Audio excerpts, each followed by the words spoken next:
Hello. आज का class Hindi का है। हाँ, और हिंदी में भी हम लोग उसके सिलेबस के बारे में जानेंगे। और किस एग्ज़ाम की सिलेबस के बारे में, तो DSSB 2023 में वैकेंसी आएगी। PRT की वैकेंसी, TGT की वैकेंसी, तो उसमें हिंदी के 20 मार्क्स के क्वेश्चन आते हैं। मैं मेन सब्जेक्ट की बात नहीं कर रहा हूँ। हाँ, जैसे PRT का होता है तो उसमें 20 मार्क्स के क्वेश्चन आते हैं हिंदी के, इंग्लिश के, मैथ के। हाँ, तो वही 20 प्रश्न जो आते हैं हम लोग उसे देखेंगे कि कहाँ से क्वेश्चन आते हैं, उसका सिलेबस क्या है। और 20 प्रश्न के लिए 20 मार्क्स। ओके, और लिख दिया सिलेबस एनालिसिस। ये पार्ट 1 है, यहाँ पूरा सिलेबस नहीं आ पाया है। ओके, तो इसका एक पार्ट 2 वीडियो भी आएगा, तो इसे देखने के बाद आप लोग उसे जरूर देखिएगा। ओके, तो यहाँ देखते हैं, पहले देखते हैं कि इसमें आता क्या क्या है।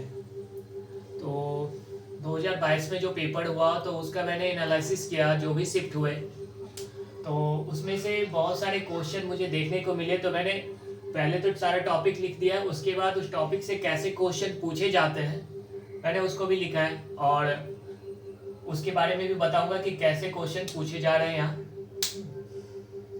तो फर्स्ट टॉपिक जो देगा, क्वेश्चन जो पूछा गया वो संज्ञा से पूछा गया है।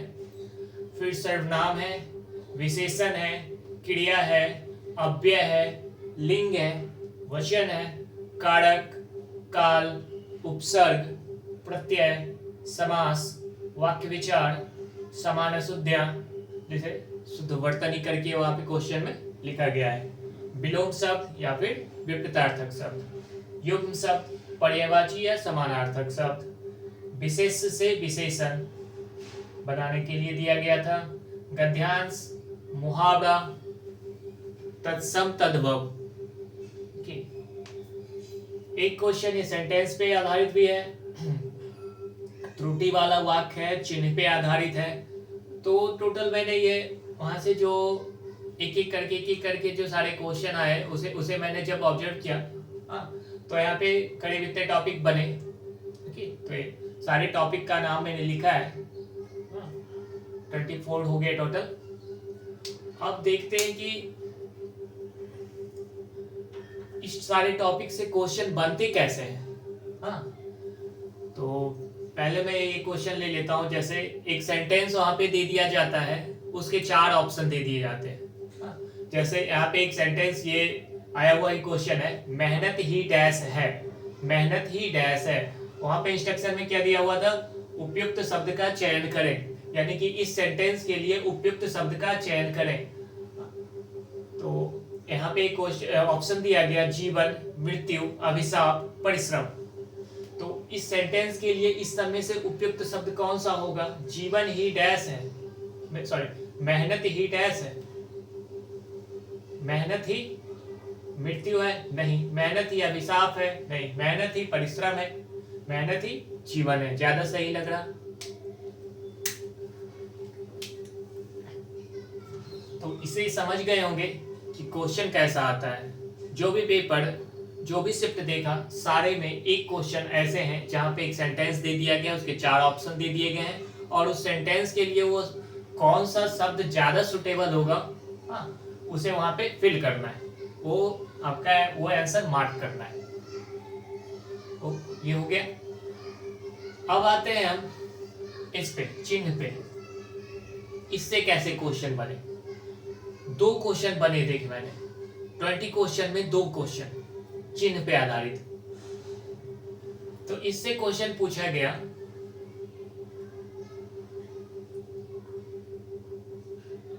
हाँ देखिए ये सारा चिन्ह चिन्ह जैसे कुछ उदाहरण लिखा है मैंने।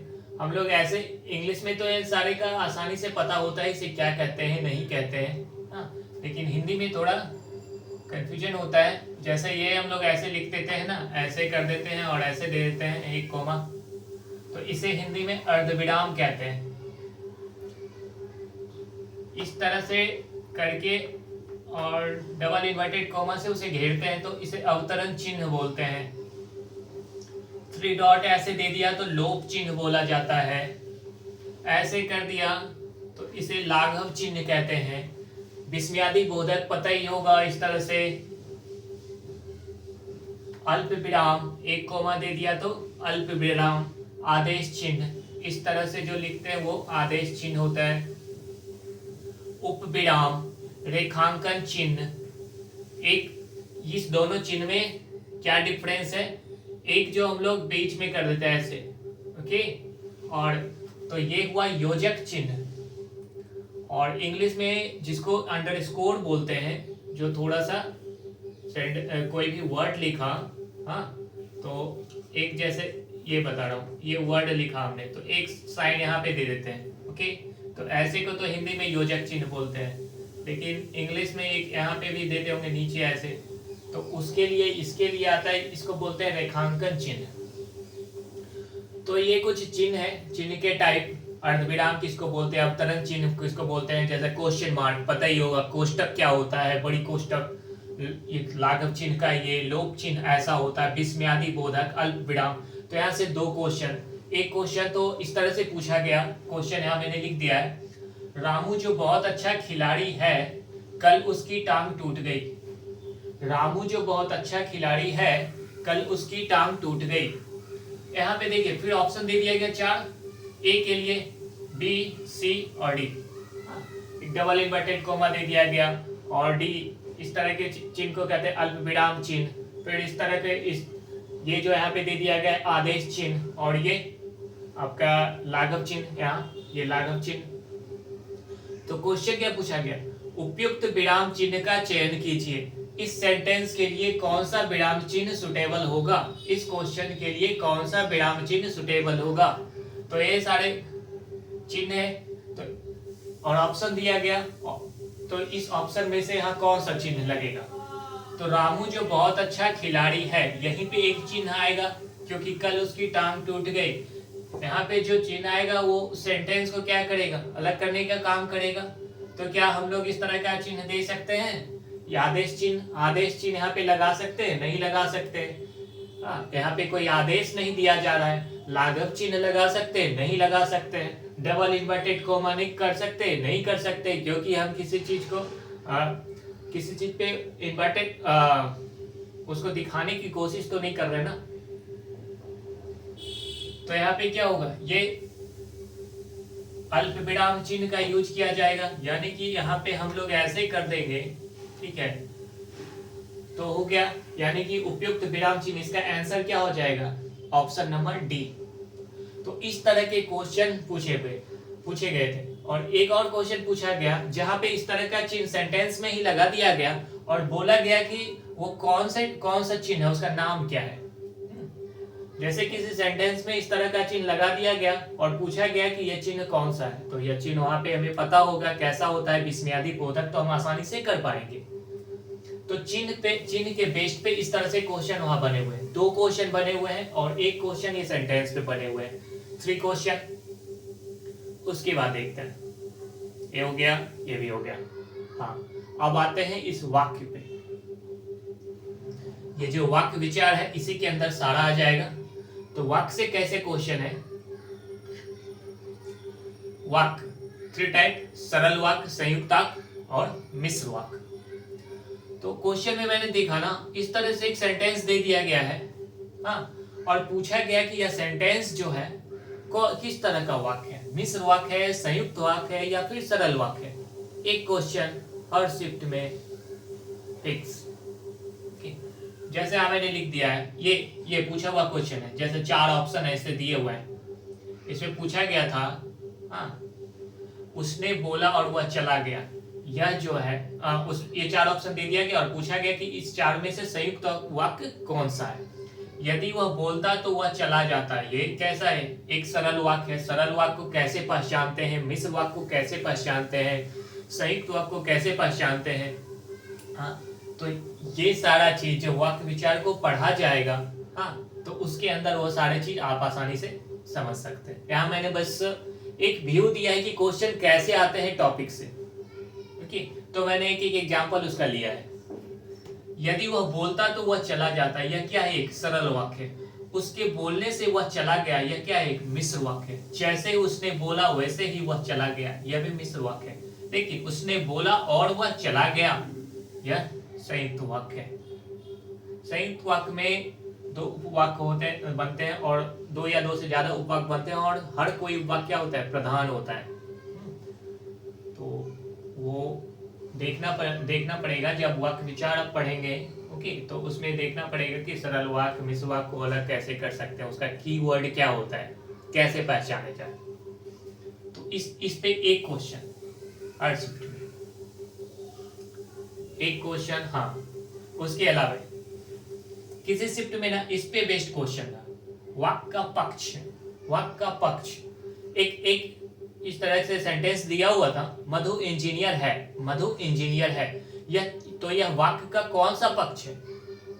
तो ऐसे ऑप्शन में दिए हुए थे, वह नित्य पक्ष है, पूर्ण पक्ष है, हाँ, सातत्य बोधक पक्ष है।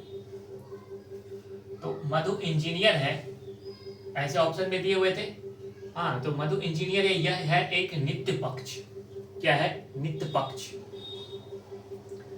तो नित्य पक्ष का मतलब क्या होता है? जो सदा जिस सेंटेंस, यानी कि सेंटेंस जो दिया गया है, सदा बने रहने का बोध हो, तो वह होता है नित्य पक्ष। मधु इंजीनियर है, हाँ, तो इससे क्या सेंस आ रहा है? सदा बने रहने का, तो वह मधु, तो यह नित्य पक्ष है। एक होता है पूर्ण पक्ष, यह कार्य की पूर्णता को बताता है कि कार्य पूर्ण हो गया है, तो फिर वह पूर्ण पक्ष कहलाता है। एक होता है सातत्य बोधक, जिसके कार्य की प्रक्रिया चालू, कोई भी कार्य क्या है, अभी कार्य की प्रक्रिया चल रही है, तो वो सेंटेंस जो होगा इस पक्ष में आएगा।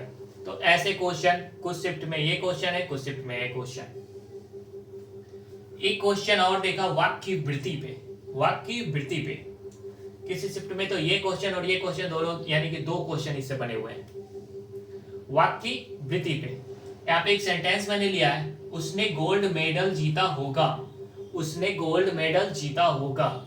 यह जो है वाक्य की कौन सी वृत्ति है? तो वाक्य की वृत्ति कुछ मैंने लिखा है, और भी होते हैं, जैसे संकेतार्थक, आज्ञार्थक, संदेहार्थक, निषेधार्थक, प्रश्नार्थक, निश्चयार्थक। तो इन सब में से वाक्य या वृत्ति कौन सी है? ये इसमें से चार कोई दे देगा ऑप्शन में और बोलेगा उसने गोल्ड मेडल जीता होगा, यह वाक्य कौन सी वृत्ति है? तो यहाँ से क्या पता चल रहा? होगा, कंफर्मेशन नहीं दे रहा, कंफर्म नहीं है, उसे क्या है, सस्पेंस है। हाँ, वो क्लियर नहीं है कि उसने जीत ही लिया है, जीता होगा। तो यहाँ से क्या है, यानी कि उसे संदेह है ना, संदेहार्थक संदेह है, उसने गोल्ड मेडल जीता होगा। तो इस तरह से हमने वाक्य की वृत्ति को समझा। तो इस वाक्य के बेस्ट पे ना यही क्वेश्चन बने हुए थे, सरल वाक्य क्या हो, मिश्र वाक्य, संयुक्त वाक्य, उनमें वाक्य को पहचानना है, वाक्य का पक्ष क्या है, वाक्य की वृत्ति क्या है। हाँ, तो वाक्य के बेस्ट पे ये क्वेश्चन बने हुए थे। ओके, अब आते हैं गद्यांश पे। गद्यांश से हर शिफ्ट में 5 क्वेश्चन पूछे गए हैं। एक गद्यांश दे दिया गया है, उसे पढ़ना है, उसके बेस्ट पे हमें क्वेश्चन बनाना है। तो एक क्वेश्चन उसमें से देखा कि उसमें पूछा गया है उपर्युक्त गद्यांश का उपयुक्त शीर्षक क्या होगा? जो गद्यांश दिया गया है उसका उपयुक्त शीर्षक क्या होगा? हमें गद्यांश को पढ़ना है। हाँ, और उसके लिए वहां पे जो ऑप्शन दिए गए हैं उसमें से गद्यांश को पढ़ने के बाद पता चल जाएगा कि इसका शीर्षक क्या हो सकता है, किस चीज पे आधारित है यह गद्यांश। और उसके बाद उसके ऑप्शन में दिए गए हैं 4 शीर्षक, उसमें से एक आपको सही करना है। ओके, तो एक क्वेश्चन तो ये गद्यांश में, और दो तीन क्वेश्चन तो जो उसमें स्टोरी दी गई है, जिस बारे में बताया गया है उससे रिलेटेड क्वेश्चन। एक क्वेश्चन वहां पे कोई वर्ड को अंडरलाइन कर देगा या फिर उसे बोल्ड कर देगा और उसे पूछेगा इसका अर्थ क्या होता है, इसका समानार्थक शब्द क्या होता है, या फिर इसका विलोम शब्द क्या होता है। हाँ, इस तरह से एक क्वेश्चन। तो एक क्वेश्चन ये, एक क्वेश्चन अर्थ, हाँ, और 3 क्वेश्चन जो आप स्टोरी वहां पे पढ़ेंगे, गद्यांश को पढ़ेंगे, उससे रिलेटेड क्वेश्चन है। तो हमने गद्यांश भी देख लिया, वाक्य विचार देख लिया, ये इस तरह का सेंटेंस भी देख लिया।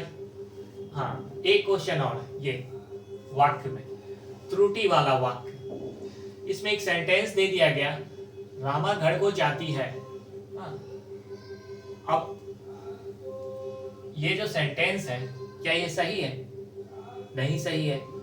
क्यों नहीं सही है? इसमें विभक्ति संबंधी त्रुटि है। उसमें 4 सेंटेंस लिख दिए गए हैं और पूछा गया है कि त्रुटि वाला वाक्य कौन है, कौन ऐसा वाक्य है जो कि गलत लिखा हुआ है, जिसमें कुछ ना कुछ क्या है, त्रुटि है। तो इसका सेंटेंस सही क्या होगा? रमा घर जाती है, रमा घर को जाती है। यह सही सेंटेंस नहीं लिखा हुआ है क्योंकि उसमें विभक्ति संबंधी त्रुटि है। विभक्ति तो सही क्या है? रमा घर को जाती है। ये क्वेश्चन भी एक क्वेश्चन। तो इस तरह से देख रहे हैं कहां से क्वेश्चन आ रहा है। एक क्वेश्चन इस तरह से बन रहे हैं। तो हमने डिस्कस कितने क्वेश्चन को कर लिया? 5 क्वेश्चन, 5, 6, 7, 2, 9, अप्रोक्स 9-10 क्वेश्चन को हमने डिस्कस कर लिया है 20 में। तो ये थे। एक और ये त्रुटि वाला वाक्य, और यहां देख रहे क्या लिखा हुआ है? समान अशुद्धियां शुद्ध वर्तनी। 4 वर्ड दे दिए गए हैं उसमें, और उनमें पूछा गया इनमें कौन सा गलत लिखा गया है या फिर कौन सा वर्ड क्या है, सही है, कौन सा शब्द सही है या फिर कौन सा शब्द गलत है। तो इस तरह से समान अशुद्धियां शुद्ध वर्तनी वाला उसमें एक क्वेश्चन है हर शिफ्ट में। ठीक है, तो ये भी देख लिया, वाक्य विचार भी देख लिया। अब समास पे आते हैं। समास में ना इस तरह से पूछा गया है, दे दिया गया है, अब पूछा गया है कि यह कौन सा समास है। तो इसके लिए आपको समास का जो भी डेफिनेशन होता है या फिर इसका जो भी भेद होता है वो पढ़ना है। डिटेल नहीं पढ़ना है पूरा एकदम डिटेल, लेकिन हाँ आपको पता होना चाहिए द्विगु समास क्या होता है, कर्मधारय समास क्या होता है, पहचानना है कि यह कौन सा समास है। वहां पे दे दिया जाएगा और बोला जाएगा कि यह कौन सा समास है। ठीक है, ये समास हुआ। प्रत्यय का क्वेश्चन, एक क्वेश्चन हर शिफ्ट में देखा प्रत्यय का। हाँ, उपसर्ग का कहीं देखने को नहीं मिला, बट प्रत्यय का क्वेश्चन था। इसमें कौन सा प्रत्यय है? ओके, प्रत्यय का एक क्वेश्चन लिखा भी था।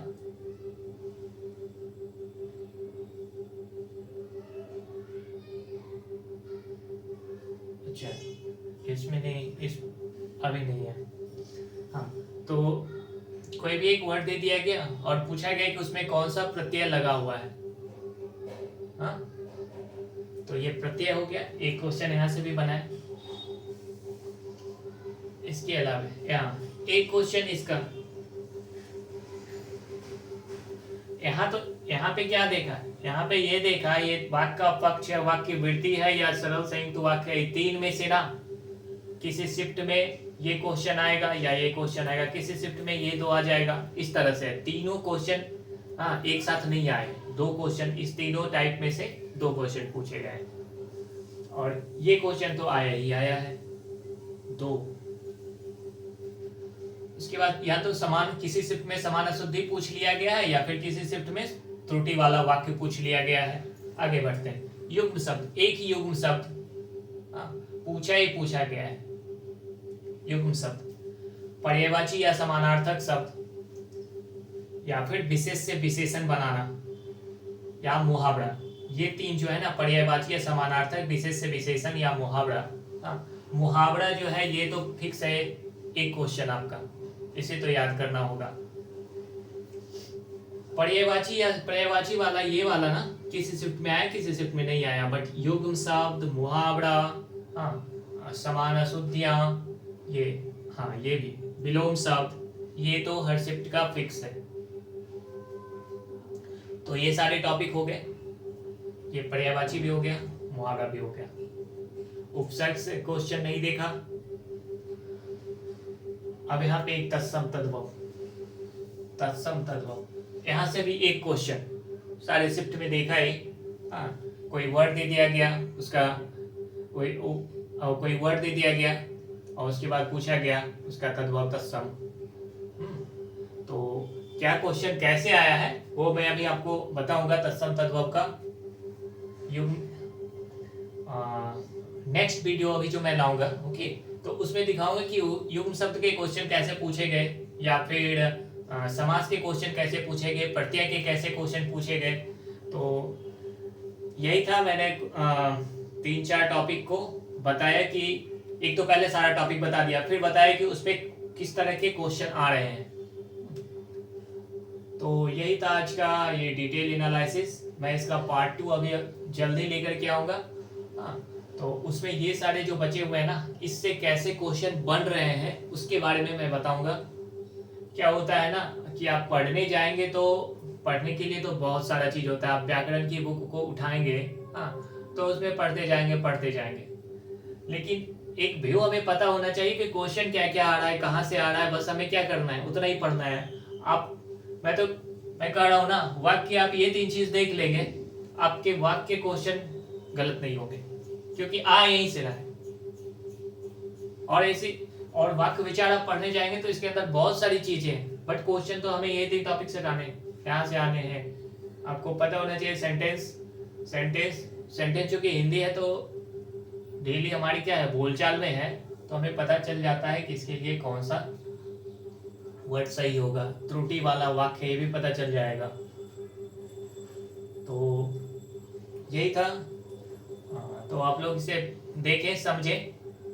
ओके, मैं अभी नेक्स्ट वीडियो लेकर के आऊँगा, उसे भी आप लोगों को देखना है, तभी ये हिंदी का डिटेल सिलेबस पता चल पाएगा कि क्या है, कहाँ से क्वेश्चन आते हैं। ये करीब करीब आज मैंने कितने 12 से 13 मार्क्स का हो गया है, 7 to 8 मार्क्स बचे हैं। ओके, तो यही आज का क्लास है। ओके, बने रहिए आप लोग, और यह वीडियो कैसा लगा इसके बारे में ज़रूर बताइएगा, जिससे कि मैं आप यदि इस वीडियो के बारे में जो कुछ बताएंगे उससे हमें क्या मिलता है, मोटिवेशन मिलता है, और मैं नेक्स्ट वीडियो बनाने के लिए प्रेरित होता हूँ। ओके, तो थैंक यू। और एक रिक्वेस्ट है, और यदि आपको यह वीडियो अच्छा लगेगा तो लाइक, शेयर और सब्सक्राइब जरूर करिएगा। Okay, thank you.